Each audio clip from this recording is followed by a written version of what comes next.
नमस्कार दोस्तों, एनसीआरबी की एक रिपोर्ट में खुलासा हुआ है कि 16 साल से कम उम्र के बच्चों में क्राइम करने की घटनाएं कम हुई हैं, पर 16 साल से ऊपर उम्र के बच्चों में क्राइम करने की घटनाएं बढ़ी हैं।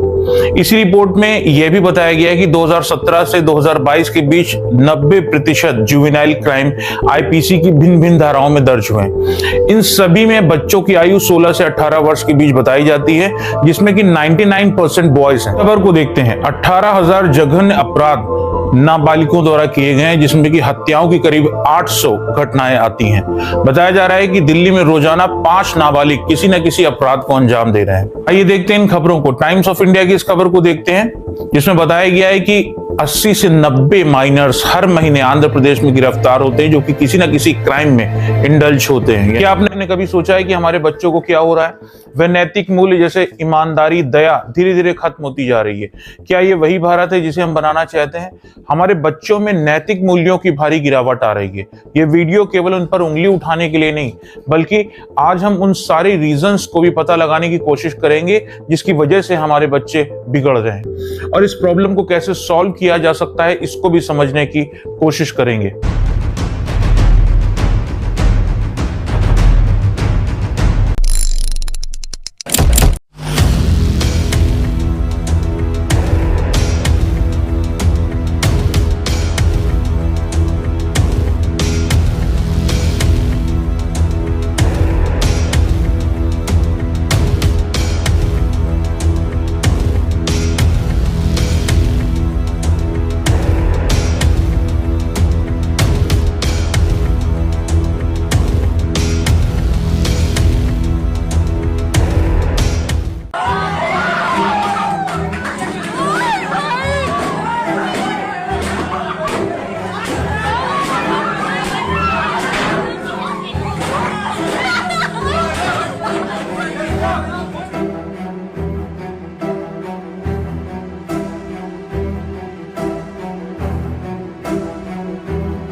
तो आइए शुरू करते हैं आज का वीडियो। हम सभी ने देखा है कि कैसे बच्चों में बड़ों के प्रति, अपने टीचर्स के प्रति अनादर बढ़ा है और बच्चों में मी फर्स्ट वाला एटीट्यूड आया है। रिसर्च में पता चला है कि साइबर बुलिंग और यूथ अग्रेशन में लास्ट 10 सालों में 40% की बढ़ोतरी आई है। आखिर ऐसा क्या हो रहा है दोस्तों? इस समस्या को समझने के लिए सबसे पहले हम कुछ बिंदुओं पर नजर डालनी होगी, जिसमें से पहला है डिजिटल ओवरलोड। आज बच्चे 24/7 डिजिटल कंटेंट के संपर्क में रहते हैं। स्मार्टफोन, टैबलेट, कंप्यूटर के माध्यम से लगातार वे इंटरनेट से जुड़े रहते हैं। लगातार स्क्रीन पर ज्यादा से ज्यादा समय बिताने से उनके मेंटल लेवल पर असर पड़ता है और कई मेंटल इश्यूज हो जाते हैं और निगेटिविटी भी बढ़ जाती है, क्योंकि आपकी बातचीत भी कम हो। आप घरों में देख लें कि माँ बाप अपना समय अन्य चीजों में लगाते हैं, बच्चों को समय ना देना पड़े इसलिए उन्हें उस मोबाइल थमा देते हैं, और ये काफी बचपन से ही बच्चों के साथ होता आ रहा है, जो काफी छोटी उम्र में बच्चों को इन गैजेट्स के प्रति लगाव को बढ़ावा देते हैं। घर के लोग भी आपस में कम ही बातचीत करते हैं, सब अपने अपने गैजेट्स में लगे रहते हैं, जिससे कि रिश्तों पर असर पड़ता है। हमारे बच्चों में रोल मॉडल्स की कमी होती जा रही है, या फिर आज जो रोल मॉडल्स हैं वे उनके लिए सही नहीं है। पहले हमारे रोल मॉडल गांधी जी, भगत सिंह, नेहरू जी और अंबेडकर जी होते थे। अब यह रोल मॉडल कौन है ये तो पूछिए ही नहीं। इन रोल मॉडल्स का समाज पर क्या इफेक्ट पड़ा है, ये बहुत बड़ा प्रश्न है। अगर भी बच्चे से पूछे कि वह क्या बनना चाहता है, तो वह या तो डॉक्टर या इंजीनियर ही बोलेगा, परंतु कोई भी ये नहीं बनना चाहता, कोई भी ये नहीं कहता कि वह एक टीचर बनना चाहता है। हमारे समाज की विडंबना है कि बच्चों के रोल मॉडल हमारे टीचर्स नहीं है। जिस दिन बच्चों के रोल मॉडल टीचर्स होंगे, उस दिन समाज में एक बहुत बड़ा बदलाव और सुधार आ जाएगा।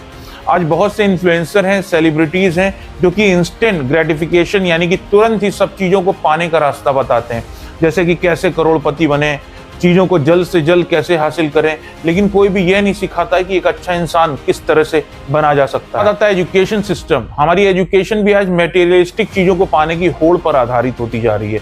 हमारे बच्चे बचपन से ही इंजीनियर, डॉक्टर बनने की होड़ में लग जाते हैं, लेकिन कहीं पर भी मोरल एजुकेशन को प्रायोरिटी नहीं दी जाती।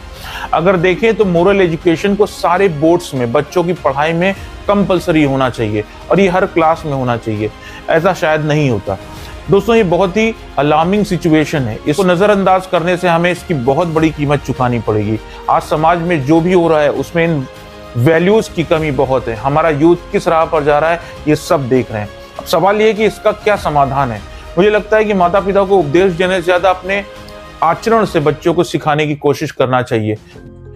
जैसे अगर आपके घर पे कोई डोमेस्टिक हेल्प है, कोई व्यक्ति काम करता है, पुरुष या महिला, घरेलू कार्य करने के लिए आता है आपके घर पे, तो बच्चों को धीरे धीरे लगने लगता है कि वो तो है लाट साहब और ये है नौकर।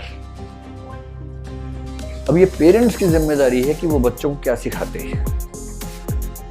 अगर आपने उनको बचपन से ये मैसेज देना शुरू कर दिया कि देखो ध्यान रखना, ये नौकर नहीं है, ये अपना रोजगार करते हैं, काम करने के लिए आते हैं, ये अपनी जो जिंदगी आजीविका है वो निभा रहे हैं, और तुम मालिक नहीं हो, तुम तुक्के से इस घर में पैदा हो गए हो कि तुम्हारे पास सुविधाएं ज्यादा हैं, बस इतना ही है, और ठीक से बिहेव करना है।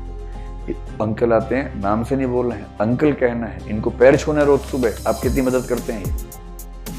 और यदि इस बच्चे को ये सिखा दिया कि घर पे काम करने वाले जिनकी उम्र ज्यादा है वो भी अंकल हैं, आंटी हैं, उनके पैर छूने हैं, अदब से नमस्ते करनी है, बदतमीजी से बात नहीं करनी है, तो हम ये मान सकते हैं कि ये व्यक्ति जिंदगी भर अपने अधीनस्थों के साथ ठीक व्यवहार करेगा।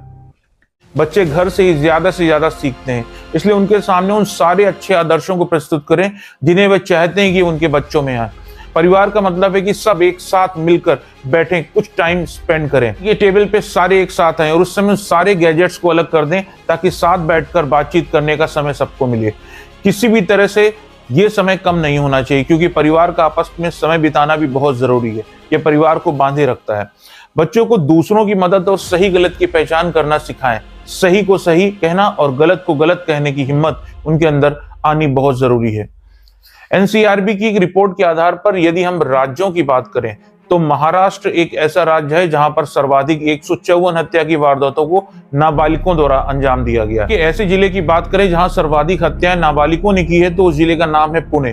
पुणे में 13 हत्या की वारदातें नाबालिगों द्वारा अंजाम दी गई। अब कार्रवाई करने का समय आ गया है। आज हम जो भी कदम उठाएंगे वे हमारे बच्चों और युवाओं के लिए एक उज्जवल भविष्य का निर्माण कर सकता है। आइए हम बदलाव लाएं जो हम देखना चाहते हैं हमारे बच्चों में। हम बच्चों में बचपन से ही नैतिक मूल्यों को डालें ताकि उन्हें किसी भी सजा को ना भुगतना पड़े, वह किसी भी क्राइम में ना इंडल्ज हो। अब मैं आपसे सुनना चाहता हूं कि आपको क्या लगता है कि हमें किन मूल्यों पर ध्यान केंद्रित करने की आवश्यकता है। नीचे अपने विचार साझा करें। यदि आप इस संदेश को फैलाने में विश्वास करते हैं तो लाइक, शेयर और सब्सक्राइब करना न भूलें। साथ मिलकर अपने देश को ऐसी युवा पीढ़ी दें संसार में भारत सबसे शक्तिशाली और सम्मान पाने वाला देश बन जाए। तो दोस्तों, ये था आज का वीडियो। आपको कैसा लगा हमें कमेंट्स करके बताएं। अगर अच्छा लगा हो तो इसे सब्सक्राइब कर लीजिएगा हमारे चैनल को, इस वीडियो को लाइक कर दीजिएगा और ज्यादा से ज्यादा शेयर कर दीजिएगा। मिलते हैं नेक्स्ट वीडियो में, तब तक अपना ध्यान रखिए। मिलते हैं, नमस्कार।